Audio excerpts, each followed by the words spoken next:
My name is Emily Dozier. I'm a senior planner with Dutchess County Transportation Council, and I'll explain what that is in just a second. But yeah, very happy to be here. Thank you to Vanessa and Paige. I'm really interested to hear what you guys are working on, and hopefully this will be of some help to you. So this is kind of what I had planned to cover based on what Vanessa and I talked about previously, a little bit about the organization that I'm with and what we do, some focus on traffic calming and kind of some different strategies or tools for that, talking a little bit about connectivity. I think Anya, you mentioned that, like connecting between different communities or destinations. A little bit on like community-led initiatives in terms of like how you might get something going in your community, which you probably already know some of that, but working with your municipality, also working with New York State DOT, which is an important partner when we're talking about transportation, and then some of the resources that we have, which hopefully can still be of use to you, even if you're not in Dutchess County. So this next part we already did, but thank you for sharing all of that.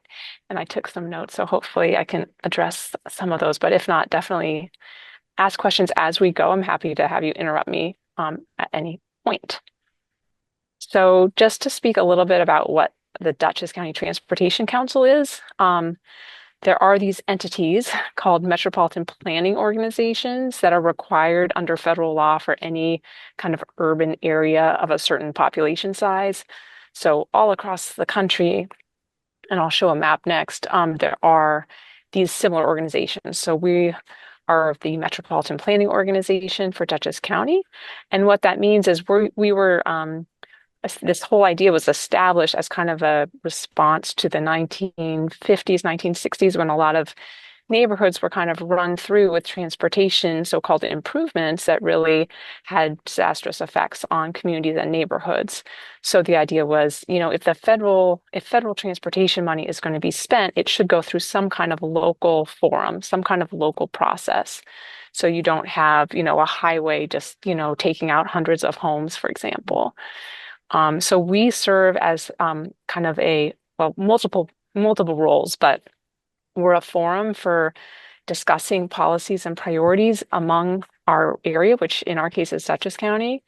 And we also have a capital program of federal funding. So any federal funding has to be on for transportation has to be on our capital program. And so that's a way we have kind of an approval process and a deliberation process. So it's not just like, this is happening, And this little on the side there, that's a handout that we've developed just talking about some of the different studies and things we do, but I'll talk more about that as we go. So as I mentioned, there are actually there's 400 plus of these metropolitan planning organizations across the country. So anywhere there's an urban area, so New York City, Chicago, Atlanta, San Diego, Seattle, Chicago, whatever, any of these have one of these organizations. So we all have kind of similar roles, but they vary quite a bit. Some are much larger. We are one of a small one where there's 3 people in our organization. But there is some consistency in terms of what we're required to do because we're all federally kind of required. In New York State, there's 14 of these MPOs or Metropolitan Planning Organizations. And so Dutchess is here circled in red. There's a similar organization in Ulster County called the Ulster County Transportation Council, and in Orange County, the Orange County Transportation Council. So for you folks in Columbia County, unfortunately, there's not a large enough urbanized area population to require or warrant one of these. So there is not a MPO in Columbia. The next one to the north would be the actually they changed their name, Capital Region Transportation Council. Can I ask a question real quick? Yeah, definitely. So in Columbia County, do you know if there's any aspect of the county that kind of handles some of these conversations? Yeah, I would say probably the county planning department would be the Oh, closest thing. If you're talking about transit, then I'm not actually familiar with Columbia if there's like a transit agency. But between those two, I would say that covers most of, they wouldn't have these federal requirements that we have, but in terms of transportation planning, those 2 entities would probably do cover it. Yeah. So we collaborate quite a bit. We work with the Ulster and Orange County MPOs very closely because we're all in this Mid-Hudson region. So it's helpful. There's, even though we're small, we have kind of sisters across the state, which is nice. And so in terms of just our organization, the Transportation Council is actually like the voting body that, approves those like federal money or whatever different kinds of policies or plans. But then we also have a planning committee, which is open to all of our municipalities. And that committee reviews all of our work and provides feedback. That's also like it's a monthly call, kind of like this, with folks, joining virtually. So if there's a question or an issue, we have, space to discuss it there. So that's our planning committee. And then the staff is just the three of us, like I mentioned. We do have a couple little subcommittees, which I run, the Bicycle-Pedestrian Advisory Committee, which is open to the public. And I'd say even if you're not in Dutchess, you could probably, I won't stop you from coming if you're interested. And then we have a Complete Streets Committee that's within Dutchess County government. So we work with like our Office for the Aging and our Public Works Department and our Transit Division to talk about complete streets issues. Emily, So yeah. as far as your those local those subcommittees about bicycle and county complete streets, are Mhm. those volunteer committees? Are those appointed? Are Yeah. municipalities sort of encouraged, required to participate? Yeah, there's no requirements at all. So those subcommittees are, well, the bicycle pedestrian one is basically volunteer. It's just open to the public. So it's whoever's interested in those issues. So we have residents, we have organizations like maybe the Walkway or a trails committee, but it's open to anyone. The county complete streets is just for county departments. So staff from county departments, we work together on that committee. That's not a public committee. Oh, okay. So if it says advisory committee, that kind of indicates that it's maybe open to the public? Yeah, that's open to the public. And like I said, the planning committee meetings, those are open to the public as well, because we're like a public body, like you can go to your town board meeting, right? So it's similar, like you could come to our planning committee meeting and, raise a concern. I'm concerned about traffic on this road, or I'm concerned about speeds, or whatever it is. Hmm. So that's open to all of our municipalities, but also open to the public. Yeah. So in terms of the council that actually approves things, these are the members. We have basically the town supervisors and the mayors in our more urban area, as well as New York State DOT and the MTA, Metropolitan Transportation Authority. And then we have urban villages and non-urban areas. Our rural areas have like, one or two people that are voting members. So those are the folks that would approve, say, a plan that we've done or approve that capital program with the federal funding. And Emily, thank you for walking us through the structure of what you do at your workplace. And would you say this is a similar structure for Ulster and Orange counties? Yes, I would say Okay. very similar. They some of those subcommittees, I'm not sure that they have those, but they might have some other committees. There's a fair amount of flexibility and latitude in how they're set up, but this, in terms of the voting, is very similar. And in terms of the structure of having a council that votes on things, having a planning committee that like discusses stuff, and then having staff that's doing like the work behind the scenes, that's consistent. Okay. Yeah. And this would also be the same. These three things are what we call our core products. And so those are things that every MPO across the country has to do. So the first one is a transportation plan. So that's looking strategically, long term, like 25 years out. What's transportation looking like? What are the needs? What are the trends? What are the issues? And how do we want to prioritize federal funding? Because really this whole concept comes from, how is federal transportation money being spent? So this is supposed to be like the guiding document for how that money should be spent. So that's the kind of big picture that oversees everything we do, is that transportation plan. And then we have what we call like a planning program. So every year we have a series of plans. So we might be working on a sidewalk study in Rhinebeck, and we might be working on a speed study in Poughkeepsie, and we might be working on, a series of different projects or plans that the staff and maybe some consultants are going to be working on. That's what our planning program is. And those plans are informed by the priorities set by the big picture transportation plan. And in the capital program, that's what I mentioned with the federal funding. So, that's where we have like X million dollars is going to go to this new roundabout, and this much to a new bridge, and this one to repaving, this road. And so that's where the federal money gets kind of assigned to projects. But again, all of that is supposed to be based on the goals and the priorities in the plan, the long range strategic plan. And this structure, again, like I said, would be similar for Ulster, Orange, and every MPO across the country. And for those sorry. places on the map that aren't within the like a big enough metropolitan area, so they don't have an MPO, Yeah. is there an agency that speaks for just like more rural transportation concerns? Like I just wonder if there's a different organization that's like Yeah. thinking about that. It's a good question. I mean, like I mentioned earlier, I think to Anya's question about um, there might be the planning department would cover Yeah. some of that. Yeah. That's usually the role of a planning department. We're actually housed within the planning department at Dutchess County. Okay. So there's three of us that are MPO staff, Transportation Council staff, but we work with the planning department staff more broadly. So I would think that like the county planning department probably is the best place to start. Okay, can I ask another question? Sorry, Sure, of course. Yep, we're gonna probably do this the whole time. that's okay. Within those in the capital program, Hmm. the transportation improvement, just curious about green infrastructure, like Vanessa mentioned.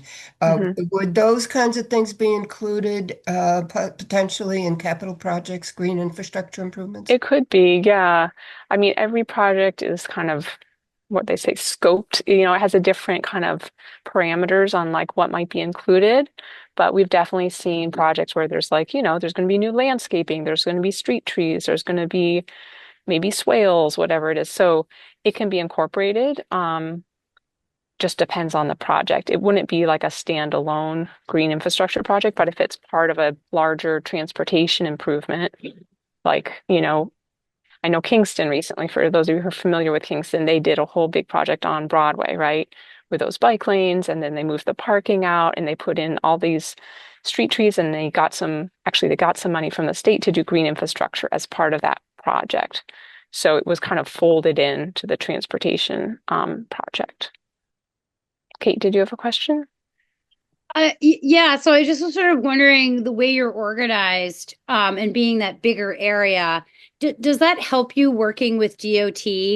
I know that we tried to get them to make some changes, and they were sort of like, well, like three people have to die before we'll do that. Like, Yeah. basically, I didn't Um, know if having that organization gave you a little more clout to kind of get them to listen to you, or if there's yeah. I, I'm going to speak to that at the end because I have a slide about that. But I would say generally, yes, I think it does help because we are a known entity and we work with them closely on a lot of different things. So we have relationships and that always helps. Um, but we struggle also because as large as we may seem compared to maybe, Columbia County, we're comparing like Westchester County is like taking all the has a lot of priorities that take away from what we think are, important to us. So it's always a balance. And it's a bit of a struggle, I'd say. But I'll talk to that more at the end. That's okay. okay. Yeah. So I did want to do a little interactive thing because this might not be 100% consistent across wherever all you guys live, but I do think there's sometimes, well, you might not even think about who owns the roads in your area, right? But there are roads owned by the state, there Yeah. are roads owned by the county, there are roads owned by the town, and then there might be village roads or city roads, depending on where you are. So I was just curious. I want to do this little game. Do you guys have a sense, just imagine your county, you don't have to think about Dutchess if you're not familiar, but do you have any guesses on what percent of like the roads are state roads in a county, like in a whole county area? What would you guess? Are we talking like percentage of like paved miles, or are we talking like the number, the count? Yeah, the percent of the miles, Hmm. say. So if, maybe Hmm. there's 500 miles of road, let's just pretend like what percent of those would be state roads? You can just throw out a number. I mean, 10%. No 10%? idea.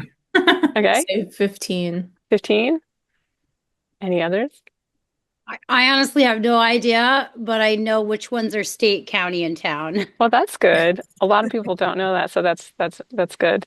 Okay, you guys are pretty close actually. Hmm. So it's about 17% in Dutchess. I'm sure it ranges in other counties, but a lot of times you see the state roads because they're big, they have a lot of traffic on them, and you think, oh, every road's a state road. It's really a very small percentage, less than 20%. How about county roads?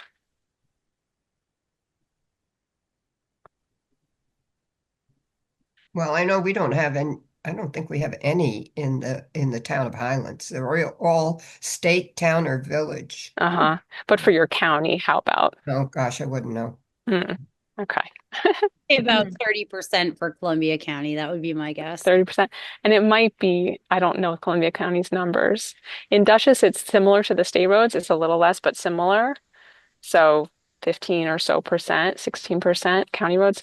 Okay, so then town roads as a percentage of the county as a whole. Any guesses? Could it be like 50? Much higher? It is much higher. Yeah, it's actually close to 60%. Hmm. So, and then you add in the city and town or city and village roads, another 7%. So basically, and then there's a small proportion that are other, which might be like state parks, national parks, or National Park Service has some roads in Dutchess.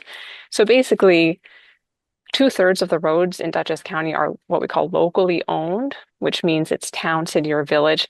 And that's just interesting, I think, for folks to understand because I'm guessing it's similar, if not quite the same in your areas, but the locals have a lot of control over the road system. It might not feel like it sometimes, but the towns and the villages and the cities control most of the roads.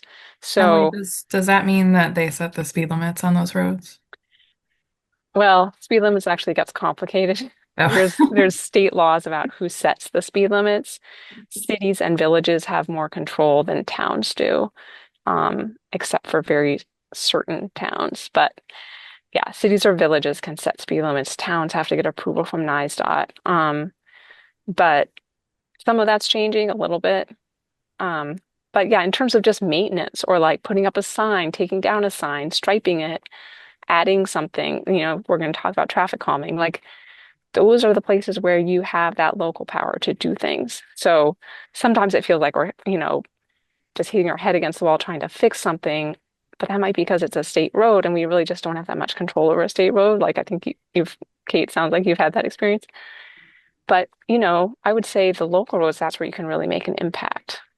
Can I ask, Emily, does Oh, that sure. also include who maintains it like after a snowstorm? Because there's my state road always seems to be plowed well, but there's one road that I turn onto that it's always caked with ice and snow, and I'm not sure who's responsible for it. And I keep Yeah. anyway, I'm just curious who. Yeah. So, right. Typically, in some cases, they have different agreements between the state and like the city. Like I know in Poughkeepsie, the state will plow certain things just because they have the capacity to do that.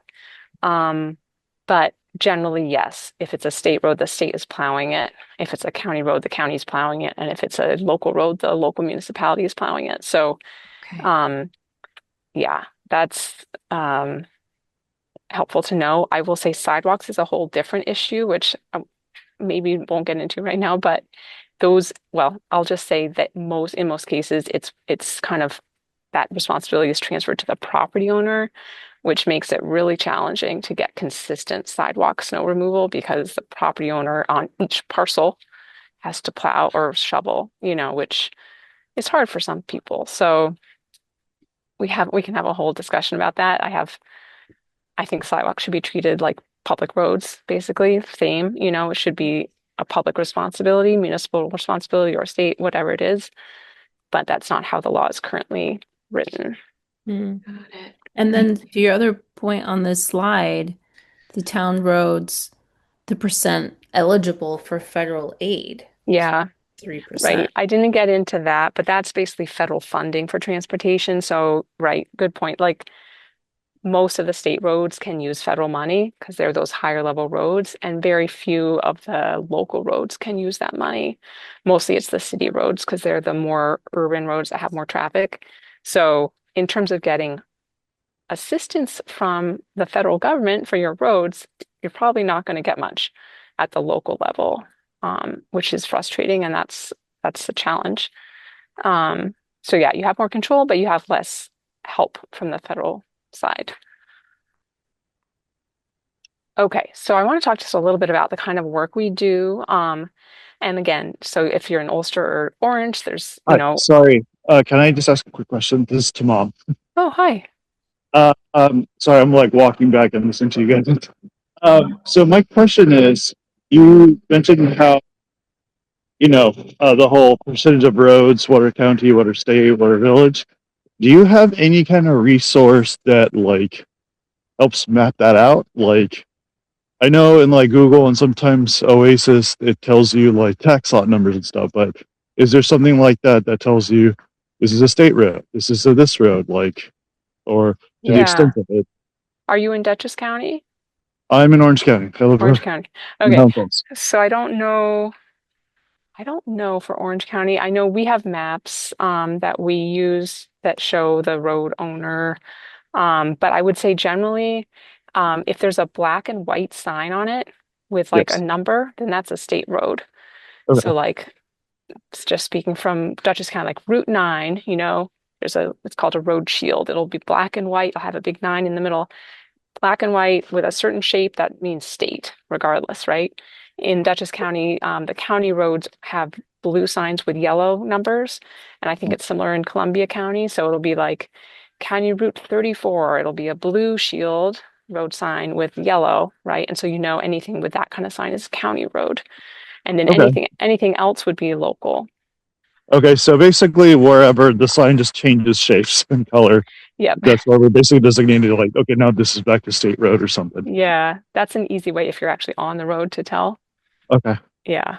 Okay. Um, Okay. Fair enough. But yeah, I just was wondering if there has been some allocation of, road data. I mean, we get like great bicycle route data. But I was just wondering like the designation between different types of roads yeah. and plan.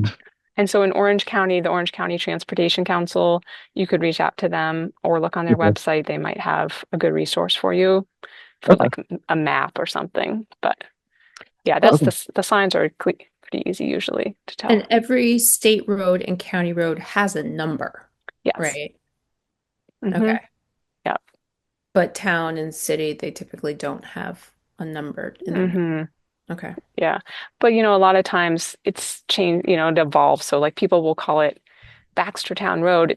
The county calls it County Route 34, but everyone knows it locally by its just name. So it's a little hard to tell sometimes, Yeah. or even say Route 9, some people call it, Albany Post Road, because that's what Right. it's, but it is also Route 9. Yeah. Okay. So I was going to talk just briefly about some of the work that we do. And like I said, I think the other MPOs like Ulster and Orange counties, it's similar. We do things like corridor studies where we look at a whole long corridor, like the arterials in Poughkeepsie. How can we redesign these to make them safer? We did a whole study on that. Arlington Main Street. How can we look at this whole long Main Street and figure out what are some ways to, again, redesign it to make it more economically vibrant and more walkable? Those are kind of corridor studies. We also do a lot of pedestrian and bicycle studies, like is it feasible to put in a sidewalk on this road? What would it cost? What would it require in terms of right of way? What would some of the environmental issues be? We do pedestrian plans, which is this picture in the top right, where we go out and map, like where are the sidewalks? Where are the gaps? Where are the curb ramps? Where's there something missing? And the municipality can take that and apply for grants to fill in those gaps. So we also do safety plans. I was telling Vanessa earlier, we're just finishing a big safety action plan, which I can provide links to, looking at safety issues across the county, like where are the crash hotspots? Where are there higher risk areas? We've looked at speed limit reduction studies. So there's a new law that at least cities and villages can reduce their like area wide, which could be like a citywide or a village wide speed limit to 25 instead of 30. It used to be you could only go as low as 30. So Poughkeepsie was interested in that, and we did a study for them to show, oh yes, we think it's actually defensible for you to reduce that speed limit to 25. So those are this kind of safety stuff we do. And then transit, we don't run the transit system at all, but we coordinate with them, and we do look at things like older adults and people with disabilities and how can they get around if they're not able to drive. And so what are some of the different service models, aside from just the typical bus, whether it's dial-a-ride or a volunteer driver or program or other types of coordination. So those are some of the planning studies, and those would all be in that planning program. So every year we pick like 3 or 4 studies that we're going to do. And then this is a map that we have for Dutchess, and it shows like the locations of all the studies we've done, and there's links, and you can see the actual document and stuff. We also do a lot of data analysis. And again, this would be similar for other organizations like us, where we collect things like traffic volumes. People are always like, the traffic on my street, it's crazy. And so it's good to know, every 3 years or so we go out and we collect data, the same locations. How has volume changed? How have speeds changed? Are there more trucks? That kind of thing. We also do pedestrian and bicycle counts. How many people are walking or biking on this street or on this trail? And with that data, we can do things like look at speeding and figure out where are our high speeding locations? Where are our high crash locations? Where's the pavement really bad? So we get a lot of data from our own, contractors, but also from New York State DOT, and we can put them in different reports and stuff that can help the road owners or the municipalities, address some of these issues. And we have a bunch of like online tools that makes that more accessible. And I'll show a couple of those, but I just listed them. And this picture is our Bike Dutchess app, which looks a little busy here, but it's showing all the bike racks that we found and different bike routes and stuff in our county. So for traffic data, we have this app where you can click on a road and figure out how much traffic is there on an annual basis. How many trucks? What's the percentage? What's the average, or what they call 85th percentile speed? And you can get more detailed information. And you can look over time and see on the same segment, how has that changed over the past, say, decade or so. And Emily, you think Orange and Ulster have these same kind of mapping tools? This is really cool. Yeah, I'm not sure that they have these kinds of tools. I have to say we have a decent, our OCIS department at the county. It's basically our IT guys, mostly guys, some women, our IT folks. They help us create these applications. So we collect all the data and then we kind of give it to them and talk and work with them to develop these. So I know Ulster, let's see, or Ulster or Orange. I think it's Ulster collects traffic counts. I don't know that they have an online map for it though. Yeah. But yeah, it's helpful for us. It's helpful for our public works folks. It's helpful for the public. And then on the same app, if you just go one tab over from vehicle data to pedestrian bicycle data, you can click on, the various counts we've taken of people walking and bicycling. And again, it's over years, so you can see how it's changed over time. So that's kind of the data collection side. So that's actually the whole intro piece of like what we are, what we do. Before I move on, I wanted to stop and just, are there questions about our organization or the kinds of work that we do?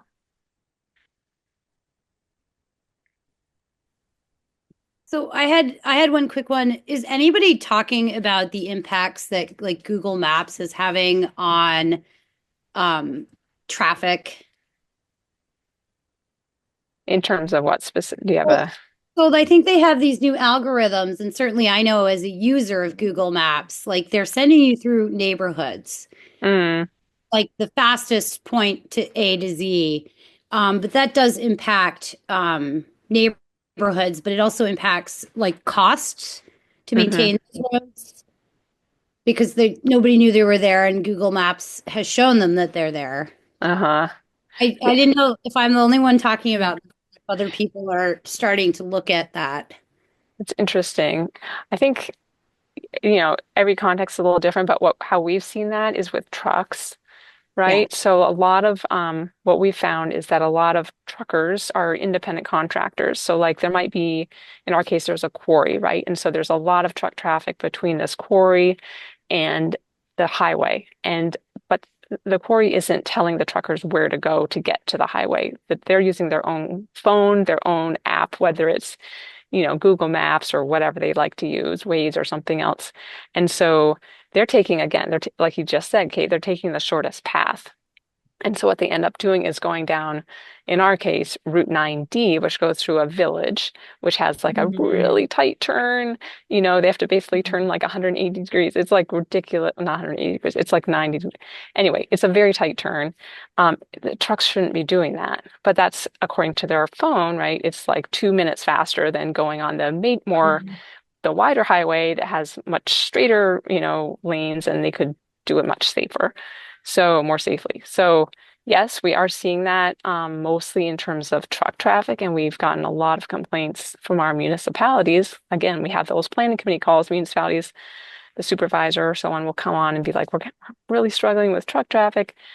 The problem is, at least on the case of state roads, if it's a state road, the state will not restrict trucks unless there's like a 20-page like formula of how you can make a case for restricting drugs, but it's a high bar. And so they'll say if it's a public road and especially if it's a state road, we're not going to restrict trucks, even if we can show they really can't make this turn, or they really, it's very narrow in this area and it's having an impact on the safety, quality of life, all this stuff. So I think it is having a big effect. Yes, that's my long answer to your question. And I think it'd be really interesting to look at. We're still trying to figure out the best way to deal with it because, you know, you kind of want to just tell them all, don't believe your phone. Like it's not really 2 minutes faster because you have to do this, but there's not because they're independent in a lot of cases. They're just, contractors. There's not an easy way to say, to communicate with them all. Even I think through the like, if it were all quarry traffic, even through the quarry, it's hard to do that. Yeah. Hmm. Yeah. But it's an interesting observation. And I think probably like in some of the more rural areas, it has other impacts too. It's not just state roads, it's local roads, like you're saying. Yeah. And those signs that are like weight limit, no big trucks, that's only when you have a bridge. Yeah, you can put a weight limit on a bridge if there's like documentation that it can't really hold a heavier load. So that is one way to restrict trucks is with weight limits, but it's not just like, oh, we want to throw up a weight limit so we can, it has to be like based Okay. on the physical, like structural integrity of the bridge. Um, but yeah, that is one effective tool. Yeah. Would Chris or Tamam like to introduce themselves and just share if there are anything you're hearing from your community in terms of concerns that Emily could speak to? Hi, Emily. It's Hi, good seeing Chris. you again. Yeah. Yeah, I'm working with in the Millbrook community, and one of the big projects that I know is going to be a top three is creating a Main Street initiative around Franklin Avenue. hmm And I know that the town has been doing some advocacy with the state.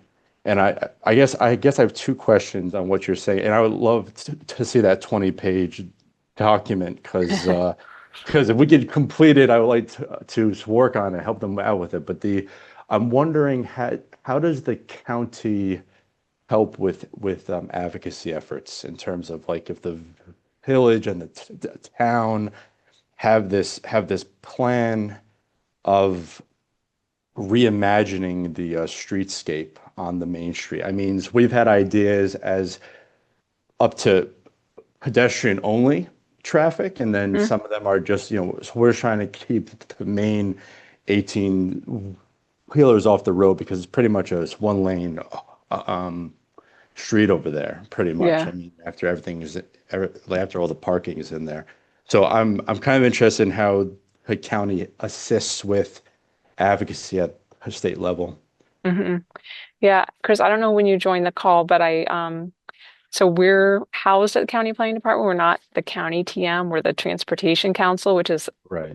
pretty much an independent, federally required organization. But we have monthly planning committee meetings, which are open to the public, but also open to all of our municipalities. So I actually talked to the mayor a couple of weeks ago because we were working on something. And anyway, it was a good conversation. I invited him to join any of those planning committee calls because often we'll have state DOT on those calls, and that's really a good forum. Like part of our role as the Transportation Council is to provide that forum for discussion. And so we can't really advocate per se, but we can provide the venue or the forum for that, coordination between a municipality and a state DOT, for example. Right. So I do know that he mentioned the truck issue in Millbrook, and I'd be happy to share that once I get it, that long document.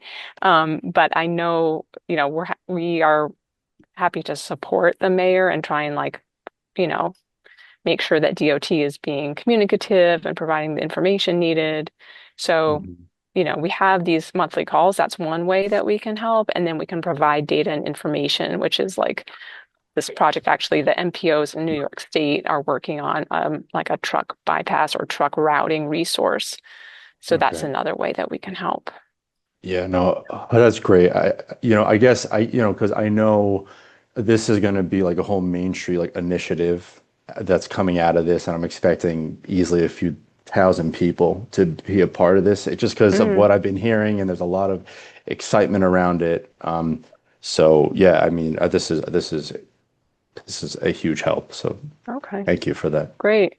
Yeah, and we're always you. happy to talk, especially with like those municipal leaders. I know there's a lot of turnover in municipal government, unfortunately. So there's a new mayor or supervisor every couple of years in some cases, and it's really hard to learn in that short of a time frame. Who do I talk to about this? Who do I, how do I do it? So part of our role, I think, is helping to educate them and help guide them and to who can you talk to? What are some of the resources available? And that goes to the public as well, but especially, I think it kind of filters up. Like if you can get your community group working with your municipal leadership, then we can help the municipal leadership coordinate with DOT, for example. Yeah. Hi, Tamam. Hi, my name's Tamam Munir. I'm a resident in Highland Falls. I'm an architect and landscape architect by training and practice. I also do urban design. It's cool to see this because this reminds me when I used to work at the Port Authority, we used to have these type of studies as well in the city level. So I can totally understand the levels of bureaucracy of talking to who and what road is what, who owns what. I guess my question would be, and what I'm doing locally is, as a resident, I'm presenting, being in the design world, I can't let the stuff go. So I'm starting to work. I've been working on a master plan for Highland Falls, kind of addressing a lot of these things, along with Olga about the water issues that we're having here. And we're hoping to present finally on April 2nd. But one of the things I'm wondering, and how I don't know how you guys would be helpful with this. I am working on creating I'm in the process of developing a nonprofit for local transportation. It's just like shuttle rides to parts that we're not getting to. Like Cornwall might have their own services that have transit to other hubs, but we're kind of left alone. So how would, I guess, your organization can help or advise with a startup trying to connect the local community. Yeah, that's interesting. So, so remind me, Highland Falls, are you guys in Westchester? We're in Orange County. Orange County. Okay. So yeah, Orange County Transportation Council would be our like sister organization. I would definitely reach out to them. Mhm. Um, we are actually, this is a little different, but we are currently working on a plan, which I mentioned earlier about like transit or transportation for folks that are older adults and folks with disabilities. And so some of that, there's federal funding that like nonprofits or even in some cases privates can apply for that funding to provide transportation to those populations. And so we're doing a plan right now to figure out what are the priorities. And so in our case in Dutchess County, if there was a nonprofit like yours that you wanted to provide transportation to these parks or whatever it is, you Yeah. know, you could apply to this federal program as long as it meets some of the priorities. And the priorities are generally very broad, like provide access to basic needs, recreation, shopping, medical, whatever, XYZ. Um, but that, of course, all these federal programs are so like limited in some cases, they're very like narrowly prescribed. So this program is specifically for older adults and folks with disabilities. But there may be there's other funding through the Federal Transit Administration that can help nonprofits provide transportation. There's a lot of rules. Anytime you're dealing with federal money, there's just a ton of rules. Right. But Yeah. No. I could also like suggest that you might reach out to like the Northeast Community Center because up in Dutchess, the Northeast Community Center, out of Millerton, they have a transportation program for folks in their area because they're kind of, off the transit grid, so to speak. Mhm. And they've been pretty successful. I think they've had some changes in staffing and so on. So it's always a challenge, um, you know, buying vehicles, maintaining those vehicles, hiring drivers, licensing, all this stuff. It's not for the faint of heart, as you probably Yeah. know. I'm going through all But that right now. So I'm yeah, it's fully a aware. lot. I But used to plan this stuff out, but now to actually trying to get it going as an operation is a whole other thing. yeah. But that's very helpful. So if I did want to say apply to the one to help with elderly, do we go through like an organization through you to help us with that, Yeah, so or like in your case, the Orange County Transportation Council, I would definitely reach out to them. If you okay, just Google them, yeah, they actually have a transit planner at Orange County, Rob Parrington, which if you want to follow up, I put my email at the end. He's the transit planner. He could probably put you in touch with he might be the right person, but if not, he could put you in touch with the right person. great. Yeah, Sounds good. yeah. Um, I so another question I have is I remember seeing this goes back to me working on roadways and stuff with Port and also working in Terrytown. Um, I would see sometimes bulletins from DOT to like for traffic calming adaptations. So sometimes it's like it'd be like a bulletin that would come out from them saying, "Oh, this is kind of the new current standard. We would help provide this if it's within your jurisdiction." So, for instance, one thing was raised streets, like raised what's the word? Uh, Raised raised intersections. raised intersections. Yes, so Mm-hmm, that way it's a speed bump, but it's also you don't have to curb cut. You can just walk across. mm-hmm. I've seen a bulletin for that with the OT. And I remember once fighting with the locals in Terrytown that like, oh, DOT is actually approving of this and would be open to this in their budget to incorporate it. And then there are DOT members on that meeting who are like, oh, no, we're not sure what you're talking about. So how do we kind of advocate for that when it is within their own text and then also we're dealing with like say like a town and DOT together? Yeah. Well, how about this? I can go through some of the traffic calming stuff, and then I do have a slide about working with DOT. Oh, perfect. So I can talk about that at that point. It's not always easy as you have experience, so I won't say that there's a magic bullet there, Right, um, right. but yeah. Vanessa asked me to talk a little bit about traffic calming, so I did want to just highlight some things here. Just just for I guess basic ground level definition. traffic calming is basically a physical change to the street that reduces vehicle speeds. So that can be something vertical, like you're familiar with like speed bumps at the Stop and Shop or whatever, right? So on public roads, you don't do speed bumps because they're kind of disruptive and your fire engines and your emergency response will get angry, but you can do speed humps. You can do speed tables, you can do raised crosswalks, you can even do raised intersections. Those are all things that slow down speeds because you have to go up and over them, right? So that's a vertical traffic calming. There's also horizontal traffic calming, which is when you narrow the street, right? So things like curb extensions, I'll have a picture of that. But if you narrow up the curbs or bring in the curbs like at a crosswalk, or even just narrowing the lanes, things that make the roads narrower slow speeds also because cars can't just go straight through as fast as they want.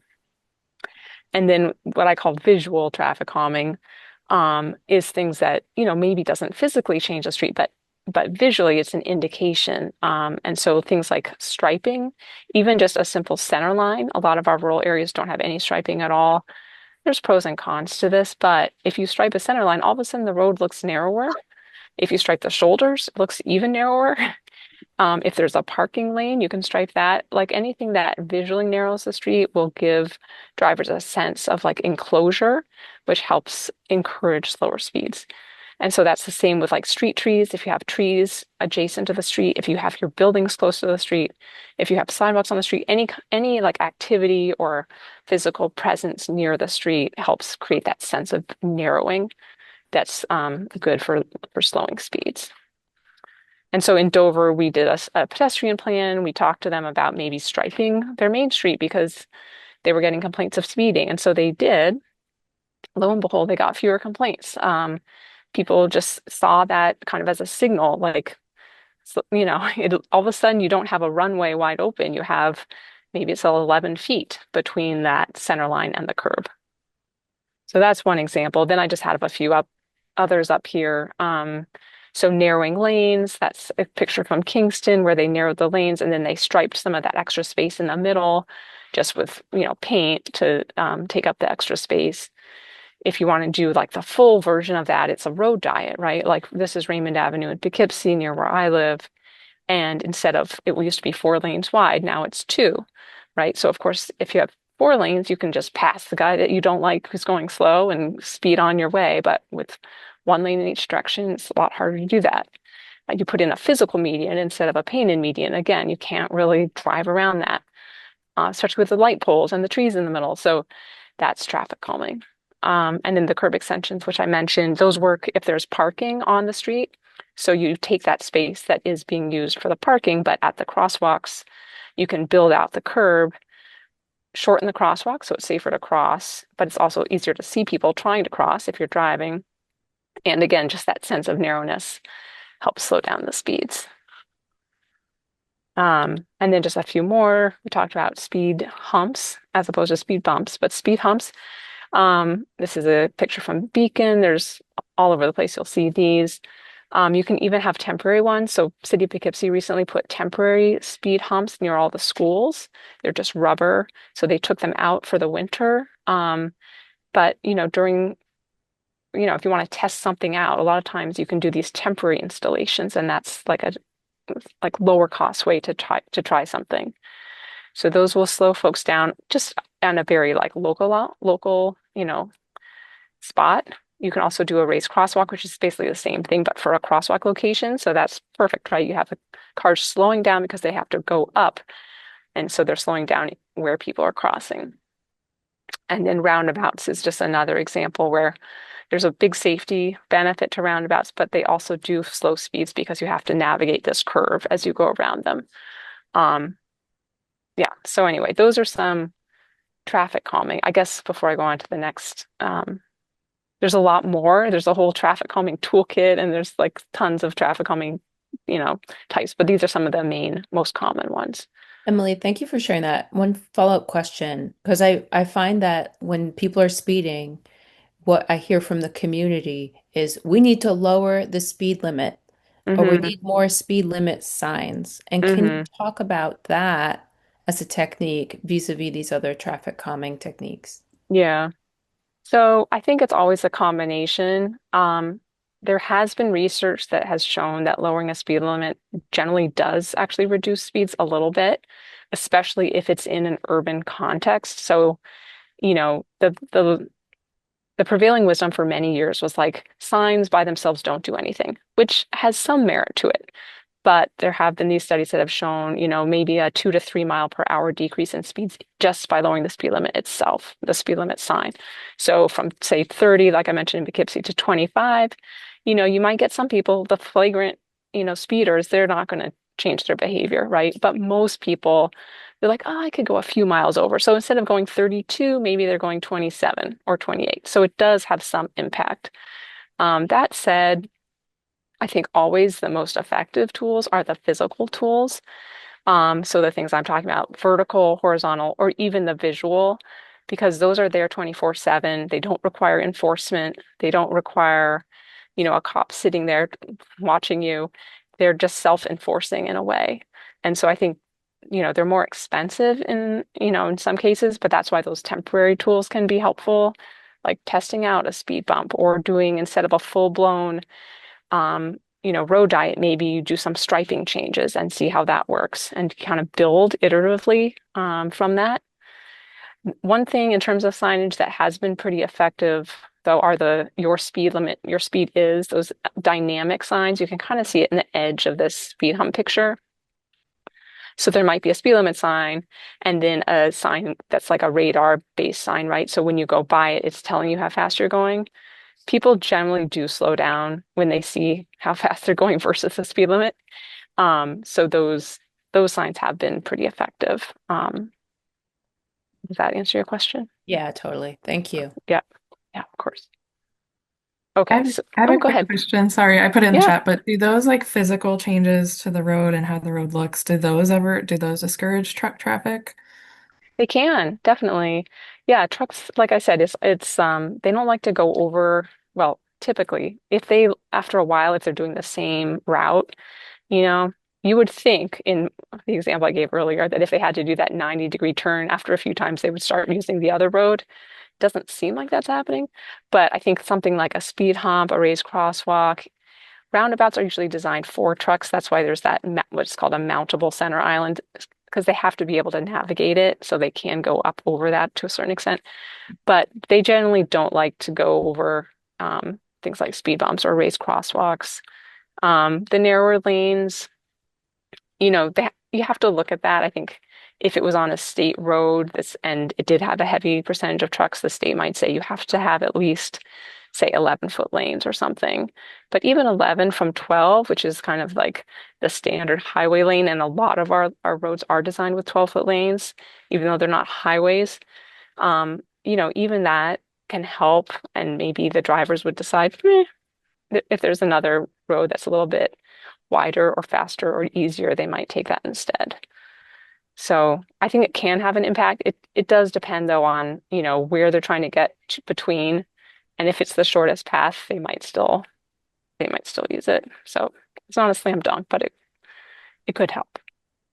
So are the speed bumps something that if you own the local road, you can put that in, or is that something you have to get DOT approval for? Yeah, on your own street, a local street, you wouldn't need DOT approval. Okay, only Yeah, on roads. state roads. Yeah. So like this example, this is a local street in Beacon, and the city was just like, we're going to put in some speed bumps. Actually, in this case, I think there's a lot of neighborhood pressure because it's kind of a cut through. And so the neighbors were like, we want speed bumps. And eventually the city did put them in. Yeah. Okay, so connectivity, this was another topic that was suggested to talk about. So this is just touching this very surface, but in terms of like, how might you connect? I was thinking here in terms of like within a community, but you can also connect communities, right? So we did a pedestrian bicycle plan way back when. It's called Walk Bike Dutchess, if you want to look it up. But we mapped out all of what we call our centers. So this is just an excerpt from that at the top here. This is Red Hook. And, we started looking at what are the key destinations or the key assets in our community, in this community. Schools, library, post office, town hall, village hall, there's a commercial center, and how do they all connect, right? Where are the sidewalks? We mapped out the sidewalks. Those are the light yellow color. where are the bus routes? Where are the shoulders wide enough that you could bike on them safely? And so that's one way to kind of start to think about connectivity, is to like identify where those assets are, and then what is the infrastructure that exists, and where are the gaps. And where there are gaps, some potential solutions could be as simple as what I call wayfinding signage. So that's like with this bottom picture, you know, this is the bike route, or this is the trail, this is the way to go between X and Y. So you might have even a series of like, for your municipality, you might have branded signs, Village of Millbrook, and it might say like Village Hall, 500 feet with an arrow. So it's kind of directing people between these destinations. That's like a very fairly low cost, kind of simple wayfinding way to help people navigate between destinations. Of course, if there aren't any sidewalks and it's a walkable, well, should be a walkable area, then you would want to figure out like where are those gaps. And that's what we do with those pedestrian plans that I mentioned, like mapping the sidewalks and trying to figure out, okay, there's a sidewalk from here to here, but then it stops before the library or whatever. So can we get a grant? Can we do some fundraising? Can we talk to our municipality about extending the sidewalk to get all the way? And then in terms of bicycle access, something, bike lanes can be a challenge based on the width that you have to deal with. So you need at least 5 feet typically on each side, which most of our streets just aren't that wide to have an extra 10 feet total. But bicycle boulevards is a concept of where you take the parallel street, you take like the residential, lower speed, lower volume street, and maybe instead of having people ride on the main street between the library and the school, they go up a block, they use this slower speed street, and it's designated as a bicycle boulevard. So it might have some wayfinding signage, it might have some traffic calming on it, some other tools to make it really comfortable and easy. And then you can use that like a system of these boulevards to get between destinations. So those are just some short ideas, but I wanted to provide one example, which is in Red Hook. There's a Trails Committee that had this idea of how do we connect to Tivoli, right? The 2 villages in the town of Red Hook. We want people to be able to get between them. And they worked with, they're a trail committee of the town. So they worked with the municipality, but also with volunteers to create a village to village trail. And they have this wayfinding signage.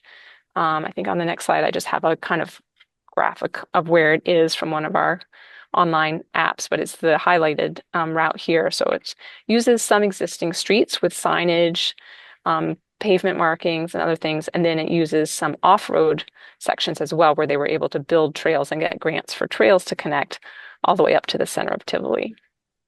So you might look that up if you're interested. It's I think a good case study of, connecting key communities using a variety of tools. Let's see. Questions or thoughts on that before I move on? I do have a quick question. Yeah, sure. Apologies if there's background noise. So in Philmont, there's kind of a need for the village to figure out how the Harlem Valley Rail Trail can go through it. One of the kind of pieces that is not sorted out yet. And I can't use the old rail bed in Philmont for a few reasons, but so it needs to go on the roads. And so I'm just wondering, like, our main street is wide enough to have parking on it, but that is like essential for local businesses that they have that parking. And so I'm just wondering, like, yeah, and also Philmont's extremely hilly. So it's a little bit of a hard area to just reroute, So I'm just wondering if there's any thoughts or examples of like other communities that have sorry about that, gotten, bikeability, I guess, through a village and like even how they arrived at that process, because I think we're kind of stuck. Yeah, it is tricky. I mean, it works best if there's a grid, of streets so that you have those options, right? Like when I was showing Red Hook and this other picture, you can kind of see, at least in the center, there's like a grid of streets. So if you couldn't use the main street, which I agree, you don't want to take on street parking away from a business district. Like that's really important. So like in this case, there are parallel streets that they could use to connect. But I don't know in Philmont if you have that kind of street network. It does make it harder. Trying to think of a village that's done good. We're all like curves and hills and no Yeah, grid. I'd have to think about that. It's tricky. And again, if you only have certain streets, then those are the ones that are going to have probably more of the higher speeds or more traffic. So it's, and you might not have the width. I don't know what the widths are on those streets. I will put in a plug for the Greenway. I don't know if you guys work with the River Valley Greenway much, but they're a good resource. They have local grants, Greenway grants, they're called, and they can help you provide, because I don't know what the resources are in that area, other than the planning department, but the Greenway can provide grants to like do even like a small scale study to figure out like what would the connections options be. Yeah, that would be awesome. I feel like that would be a really important next step. Yeah, just to get some local expertise on that. I would say if you're in Dutchess County, you could like talk to us, but I don't think we can really, unfortunately. Yeah, I'll think about it though if there's examples I can come up with. It's been hard. Like we do definitely have areas where there's like a train station down the hill, right? That's very common, right? Because it's at the river. So Rhine Cliff, for example, even Poughkeepsie, Beacon, like they're all down these giant hills. And how do you get people up a hill to access something when there's not a lot of alternate routes? Like in Rhine Cliff, that's been an ongoing question because there's really one main way to get up.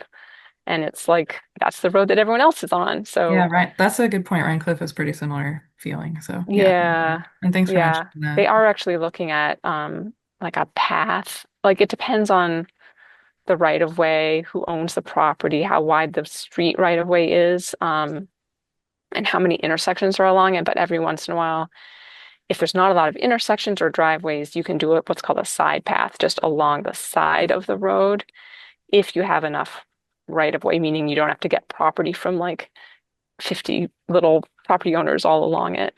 That's another complication to those things, but I think that's what they're looking at in Rhine Cliff.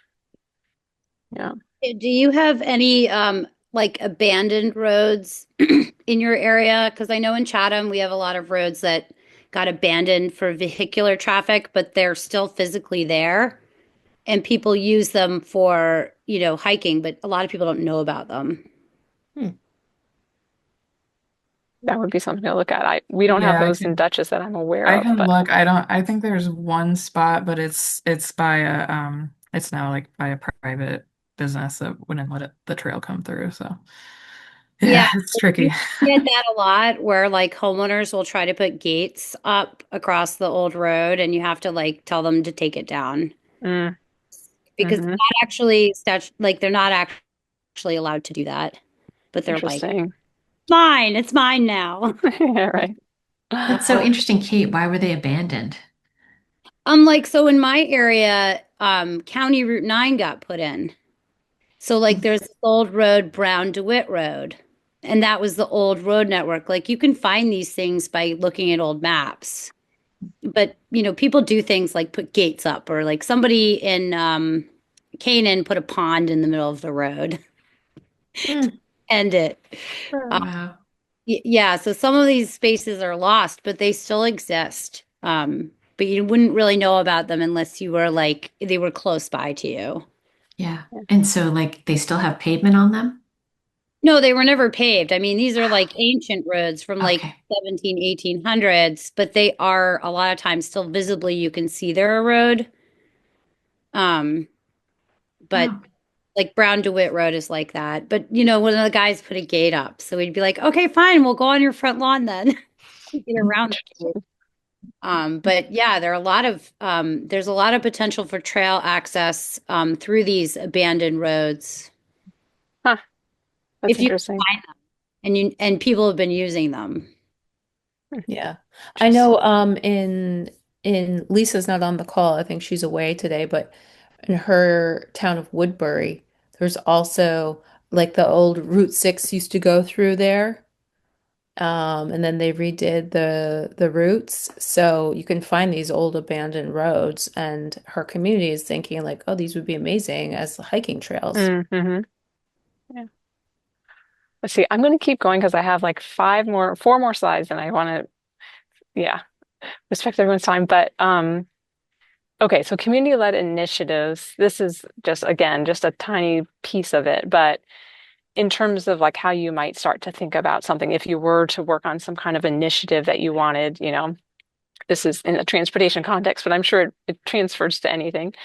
Um, these are just some thoughts I had. One is to like define the issue. So a lot of times we'll hear like, oh, there's so much speeding, or oh, there's so much traffic, or oh, whatever the issue is, but it's really kind of more of a feeling than like a defined issue. So I think the more you can narrow it down and be like, okay, between 6 and 7 p.m. on this road during the week, we see a lot of trucks coming through, XYZ. So kind of narrowing it down and defining it really specifically can help kind of point you towards what might be some of the potential solutions.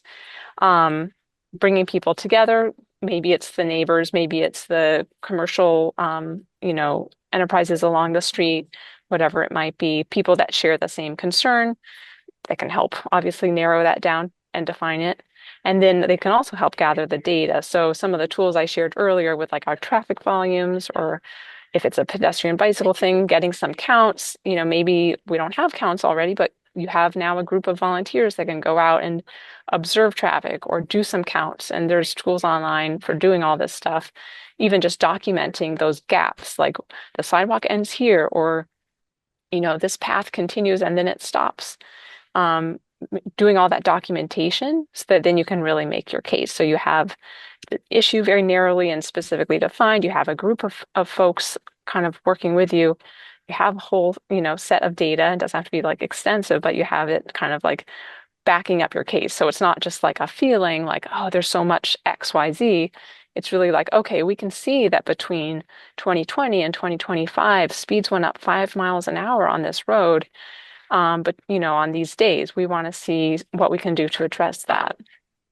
And then maybe it's something about letters or a petition, or even what I would generally would recommend is creating like a positive working relationship with your local, whether it's a town board member or village council member or your local elected official. So it's more of a like, we're in this together, as opposed to an adversarial kind of relationship that generally tends to work better when you're like working from a positive frame, but working together to kind of figure out how you could address it. So just some examples. There's a new bicycle coalition in Beacon. They've been really successful. This is a picture that they provided from their bike to school day. So they saw the issue was kids don't feel safe biking to school in Beacon. And so what they did, they had an event on bike to school day. They brought together a bunch of kids and parents, and then they also got the school involved. So they had teachers and administrators. They reached out to the local media. They reached out to their elected officials. And so there was a whole like groundswell of local support. Let's all do this event, really have a positive, can-do approach to it. Show kids maybe how to ride safely on the street, have parents, leading and following them. Make it a really positive event that people want to do again. And that kind of builds momentum towards future success. So that's just one example. I put a couple others down there, but whether it's documenting the sidewalks, even we've had middle schoolers do things where they looked at issues around their school, bike access or sidewalk issues, and they can document it, work together on a team, present it to their principal, then talk to their municipality, their elected officials, and advocate for some changes. So those are just some quick thoughts on kind of the community-led approach. I guess before I move on to the next, other questions on that or thoughts? Just to chime in here, if you can have these community-led initiatives when you go to apply for funding, it's really great to be able to share those stories, get quotes or letters of support, photos of the activities. I think that really creates a more compelling grant application. Mm-hmm. definitely. Yeah. Okay. And then in terms of working with your municipality, I mean, we work with municipalities all the time, so I don't have like tons of, from the community perspective, but I know that we have worked with like combinations of municipal and community committees. Like when we do our pedestrian plans, we always have a task force. So we'll have like the local highway superintendent, but also the local business owner and the school board president or whatever. And, so it's a combination. I think that that's really effective to have those kind of, the local voice, but also the kind of professional, the highway superintendent or the fire chief, whatever it is, to weigh in on things. So they're in the room and they're all part of the same discussion. We also helped in Arlington, in Poughkeepsie, on a parking study where like some of the business owners were saying we need more parking, and so the business improvement district had an intern from Vassar working with like a town board member, and we provided assistance to go out and document like, okay, well, let's go count how many of our parking spaces are full on these 3 days, during the peak times, whatever it is, Saturday morning, Friday evening.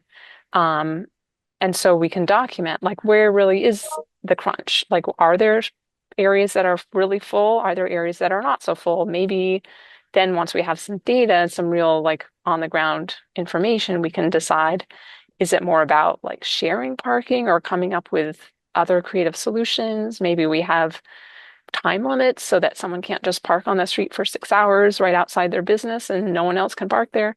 But I think having those, working with the business owners, working with the municipality and doing that documentation can help, make the case or provide options. And then, of course, there's municipal committees like the Trail Committee in Red Hook I mentioned. That's a really great way to do this kind of coordinated effort. So it's community members working with the municipality on, say, a trail connection between these two villages, for example. And then there's some coalitions that we've been working with, or at least, I've been talking to, like in Beacon, I mentioned, there's one in Poughkeepsie just starting up. And then Strong Towns, if you're not familiar with that organization, it's national, but they have chapters. And so there's a new chapter in Poughkeepsie. They're always, I think people can start a chapter if they want. And it's a kind of interesting forum for discussing some of these things. And they're very much about bottom up kind of efforts and how to kind of empower local folks to make small changes that can build up over time. So I think my last slide here is just, I promised I'd talk about working with DOT. So I did want to just set some, like, I guess, baseline expectations. So this is a map of all the DOT regions. So I think we're all in Region 8 here. Region 8 includes Westchester, Rockland, Orange, Putnam, Ulster, Dutchess, and Columbia counties. So it's fairly large. It has a lot of population, especially once you get down into like Westchester. So I think we mentioned earlier, like, yeah, in Columbia County, you might feel like you're never, getting heard. In Dutchess, we kind of feel sometimes the same way because we're competing against priorities in the rest of the region. So for Region 8, they're managing, competing demands, basically. They only have so many staff, they only have so much resources, and they're trying to address issues across this entire giant region. They do have an office in Poughkeepsie, which is helpful. But, like I said, they're stretched. And it is also bureaucracy, so it can be hard to figure out who's the best person to talk to. So they do have a website which has their Region 8. If you just Google Region 8 contacts or NISDOT-Region 8 contacts, and I can follow up with more specifics on this, but there's contacts there that you can reach out to. It's important to know, like we talked about earlier, what's a state road, what's a state intersection. So like the state roads we talked about, for intersections, it's whichever is the higher owner of the two streets that are intersecting. So if it's like a state road with a local road, it's a state intersection. State road with a county road, it's a state intersection. And that means that the state, New York State DOT, has maintenance like responsibility and control over that intersection. So if you wanted to put in a signal or take out a signal or add crosswalks or whatever, NISDOT needs to be involved because it's their intersection. So that's important just before you go off contacting them to know exactly who's the owner. Um, I will say that Region 8 is focused on what they call preservation first, which means they're they're maintenance oriented. You've probably heard stories about like all the bridges that are in bad shape, all the roads that are falling apart. Like it's a massive problem across the country. And so they're really trying to like, how do we preserve the infrastructure that we have, whether it's bridge painting or road resurfacing. And those are the projects that are like most of what they're spending their money on. But I will say they're also interested in safety. And so if there's a safety issue, that you can document and you can get your elected official involved, I think it's helpful to have it go through those kind of more official channels. So having your, mayor or supervisor reach out to DOT, maybe they can arrange to start out a phone call, maybe a site visit. We've had good luck with having DOT come visit a site. So bring them out to the location, have the folks from the municipal leadership there. We can be, we're there, and in some cases, like in Dover, we went out. The town wanted to improve a crosswalk on a state road. So we're like, okay, let's call DOT, let's set up a site visit.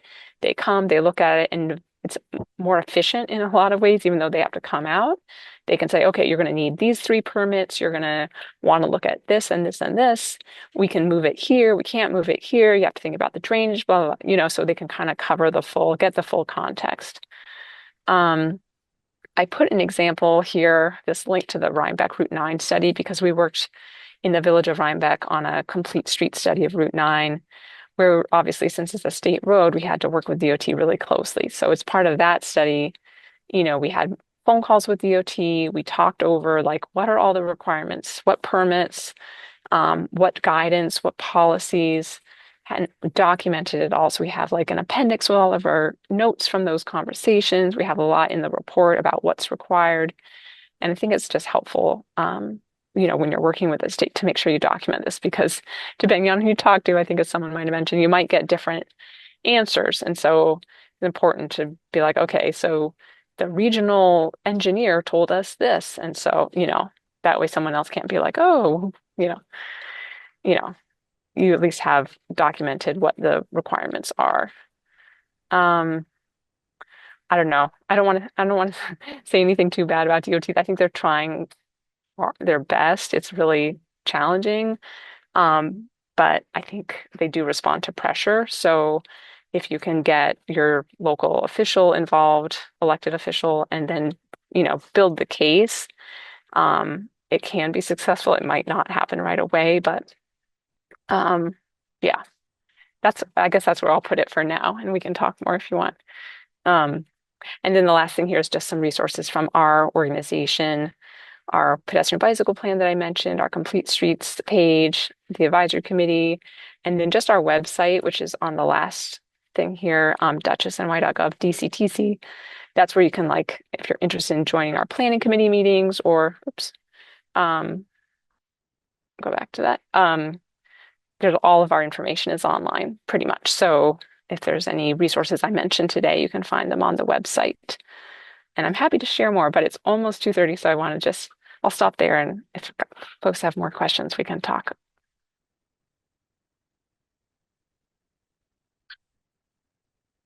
Great. Thanks, Chris.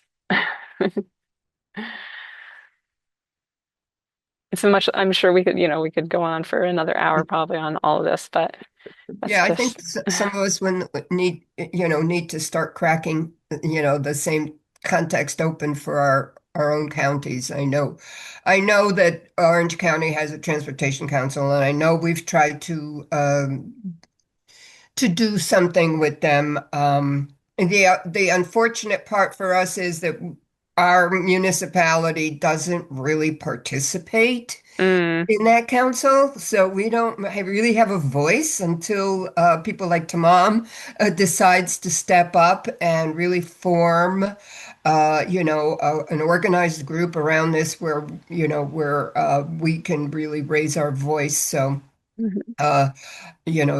that's we've got a real grassroots problem on our end with because our leaders don't, they just They just don't see the value in playing with Mm. Big Brother over there in Orange County. So, Well, I will say that all of their meetings, the Transportation Council meetings, are open to the public. So even if it's not the elected official, you, to mom, anyone could still participate in those meetings. It does help if the municipality is involved, but if they're not going to, you can still be there and ask questions. mm, well, Emily, can I ask you a quick question?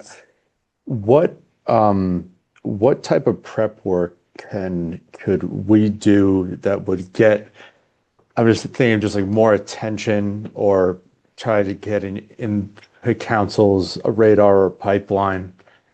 So what could we do to kind of get our project a little bit more prioritized?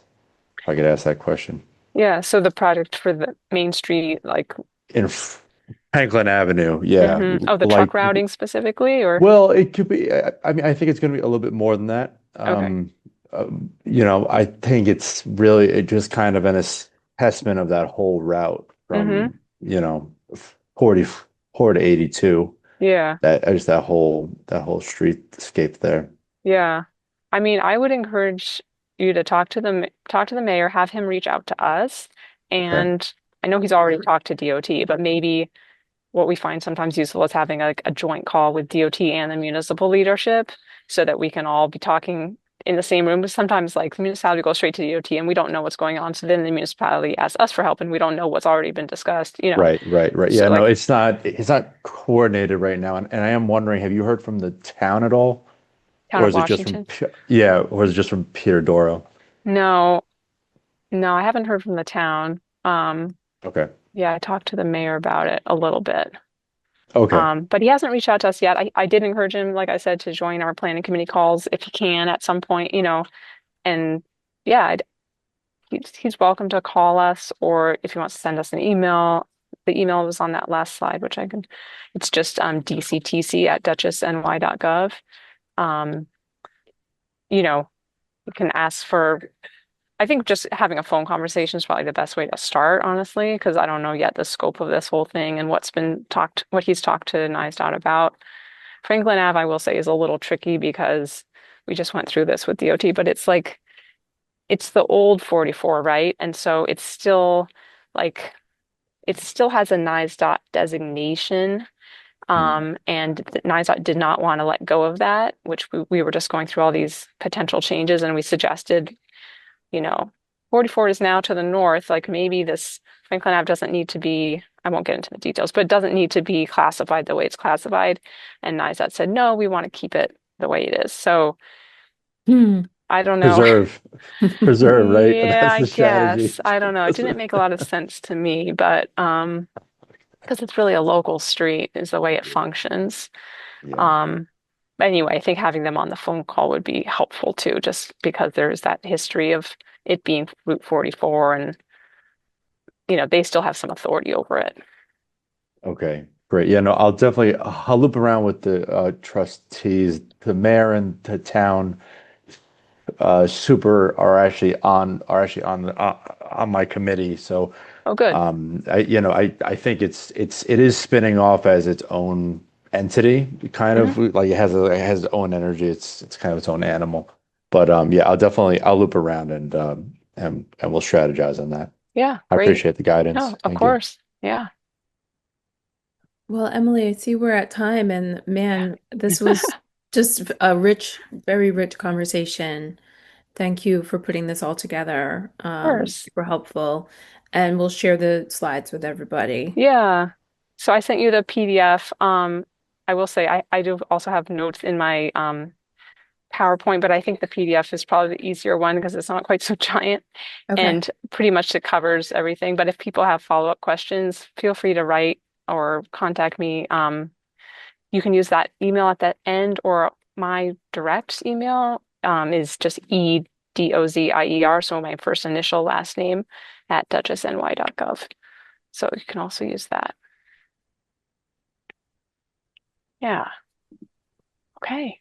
Thanks, everybody. I do have another meeting actually, so Yeah. I need to go too, but it was Thanks. great to meet you and good luck with all of your projects. Take care. Thank you. Okay, Thanks, Many thank Emily. thanks. you. Bye. Bye.